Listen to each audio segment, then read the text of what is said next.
118 degrees. That was the reading on the thermometer in Phoenix, Arizona, erasing a record that had stood since 2006. In the same stretch of days, Salt Lake City recorded the hottest temperature in its entire history, 109 degrees. Barcelona logged 40.5 degrees Celsius, the highest reading in more than a century of measurements at that station. More than 200 million Americans lived under this single heat dome at once, with over 100 million placed under the National Weather Service's most serious heat alert simultaneously. And here is the sentence that should genuinely stop you, the one climate scientists keep repeating in briefing after briefing right now. This is not the extreme case. This is not the worst version of what a warming planet can do to a summer. According to the researchers actually tracking this in real time, what you just lived through, or watched millions of other people live through, is closer to a preview, a dress rehearsal for what is becoming ordinary, than it is to some rare, once-in-a-lifetime ceiling. Today we are going to break down exactly why scientists are describing this heat dome that way, what the actual data says about how often events like this are now occurring compared to the past, and why researchers are increasingly confident that the rest of this decade is going to look considerably more like this summer than like the summers most of us grew up with.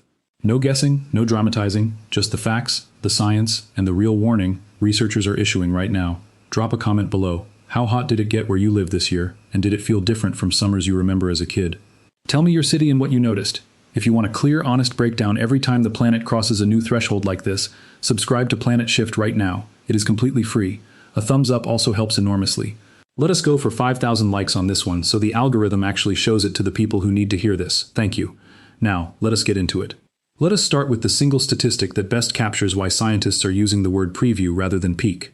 The Intergovernmental Panel on Climate Change, the United Nations' own body of leading climate scientists, has already established one of the most important findings in modern climate science, that severe heat waves, which used to strike a given region roughly once every 50 years, are now projected to occur roughly once per decade under the warming the planet has already locked in.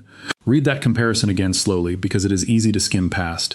An event so rare that most people would only experience it once in their entire lifetime has been compressed into something that returns 5 times more often, well within a single human lifetime. And that shift is not a distant future projection, it is describing the warming that has already happened. This heat dome, the one that broke records in Phoenix, Salt Lake City, Washington, and dozens of other cities within the same week, sits precisely inside that accelerating pattern. It is not an aberration breaking the trend line, it is the trend line, arriving exactly on the schedule scientists have been describing for years. Now let us talk about why 2026 specifically is drawing this level of concern from the scientific community, because this year is not simply hot in isolation, it is hot in a way that is actively surprising researchers who have spent their entire careers studying this. Former NASA climate scientist James Hansen, one of the earliest and most prominent voices warning about human-caused climate change going back decades, stated plainly this year that 2026 is likely to become the planet's warmest year on record, despite the year actually starting out cooler than 2024, the previous record holder. Hansen's specific concern is that many climate scientists, by his own assessment, have been underestimating just how sensitive the Earth's climate system actually is to the greenhouse gases already in the atmosphere, meaning the warming response to our existing emissions may be arriving faster and stronger than even conservative scientific models predicted. The United Kingdom's own Met Office has separately projected that 2026 will land among the 4 warmest years ever recorded, sitting roughly 1.46 degrees Celsius above the pre-industrial average temperature baseline scientists use as their reference point for how much the planet has already warmed since the late 1800s.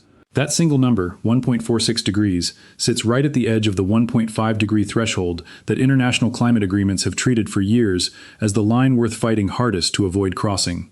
Here is where the picture gets genuinely more alarming, because this heat dome is not an isolated weather event happening in a system that is otherwise behaving normally. The World Weather Attribution Group, an international collaboration of climate scientists who specialize in calculating exactly how much a specific extreme weather event can be attributed to human-caused warming versus natural variability, issued a warning earlier this year that extraordinary extreme weather was likely across 2026, and that the year could turn out to be the second warmest, if not the outright warmest, ever recorded. Their reasoning was not speculative. They pointed to sea surface temperatures approaching the highest levels ever measured, and to wildfires that had already burned more than 150 million hectares globally within just the first 4 months of the year, a figure they described as roughly 50% above the recent average and double the total burned across the same period in 2024. Global fire activity running at double the previous year's pace within the first third of the calendar year is not a coincidence sitting next to a record-breaking heat dome. It is the same underlying planetary energy imbalance producing multiple different symptoms at once, exactly the pattern this channel has tracked across ocean heat content records, wildfire seasons, and now this specific heat dome. Let us talk about the human cost on a global scale, because the reference points most people carry around in their heads for heat-related death are usually built entirely around domestic headlines, and the true global picture is considerably larger and considerably more hidden. Dr. Jamila Mahmood, Executive Director of the Sunway Center for Planetary Health, made a point earlier this year that deserves real attention. Officially, roughly 546,000 people die every single year worldwide from heat-related causes, and she was direct in noting that this figure is almost certainly a significant undercount, because heat deaths are systematically misclassified as something else, particularly across low- and middle-income countries where the infrastructure to properly attribute a death to underlying heat exposure is often far weaker than in wealthier nations. That is a genuinely staggering number sitting almost entirely outside public awareness, precisely because, as we have discussed before, heat does not arrive with a name, a spinning satellite graphic, or a visible scar across a landscape the way a hurricane or a wildfire does. It kills quietly, indoors, one person at a time, and the world has spent decades systematically under-registering the true scale of that toll. Now let us look specifically at where scientists say the truly dangerous version of this trend is heading, because the projections here are considerably more specific than a vague warning that things will get worse.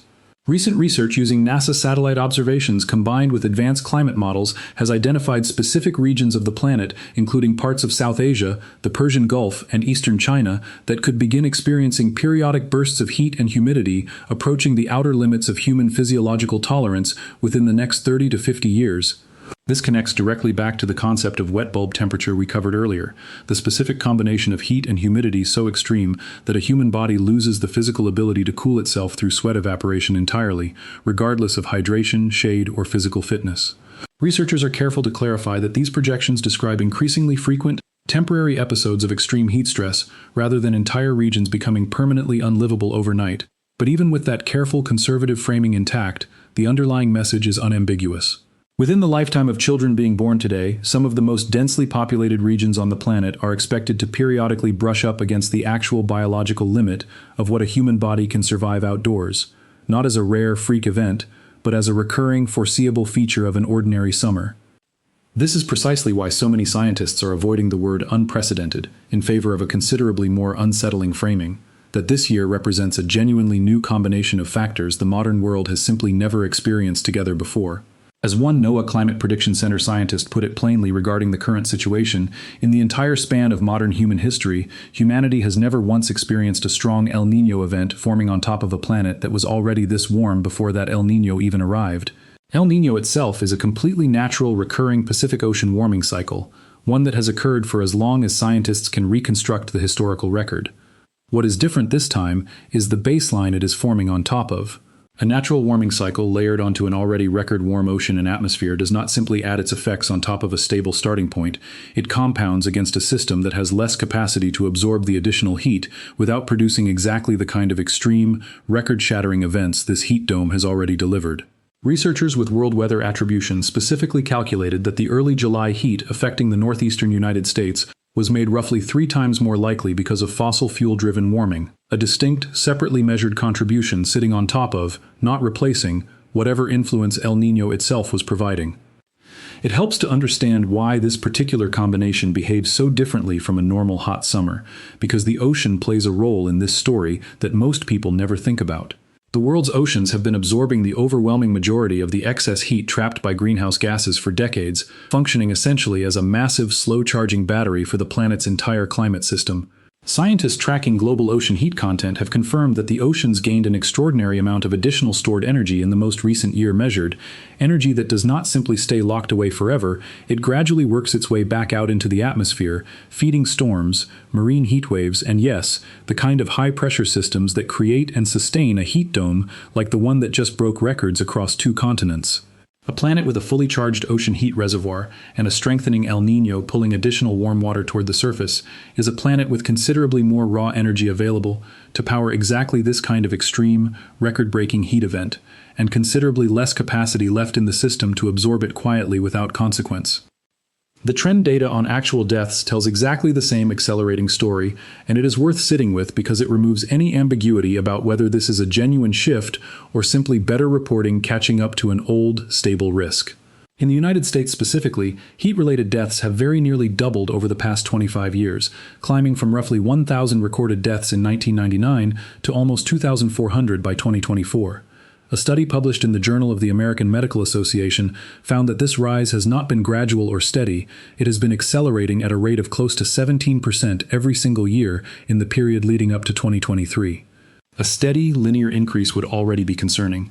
An accelerating curve climbing faster with each passing year, rather than at a constant pace, is precisely the mathematical signature scientists point to when they say a system is not simply continuing an old trend, it is actively speeding up.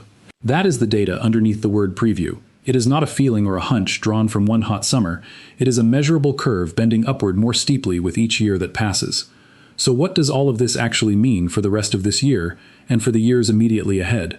Forecasters tracking this specific heat dome have already documented it shifting eastward across the United States, expanding from roughly 35 million people under major or extreme heat risk to nearly 90 million within just a few days, and climate scientists are explicit that El Niño itself is still projected to strengthen further before it peaks later in the year. That means the specific combination of factors that produced this summer's records, an already warmed atmosphere, a fully charged ocean heat reservoir, and a still intensifying El Niño, is not resolving anytime soon. It is, by the scientific community's own accounting, still actively building. This is the entire reason researchers are using the word preview so deliberately and so repeatedly. A preview implies more is coming, on a schedule, using the same underlying mechanism, rather than this summer representing some kind of freak, isolated ceiling the planet is unlikely to approach again for decades. So what can you actually do with a warning framed this far out, rather than a single week's forecast? The individual, immediate steps still matter enormously, and we have covered them in detail before: hydration before you feel thirsty, access to genuine air conditioning during the worst hours, knowing the difference between heat exhaustion and heat stroke, and checking on the elderly and isolated people around you.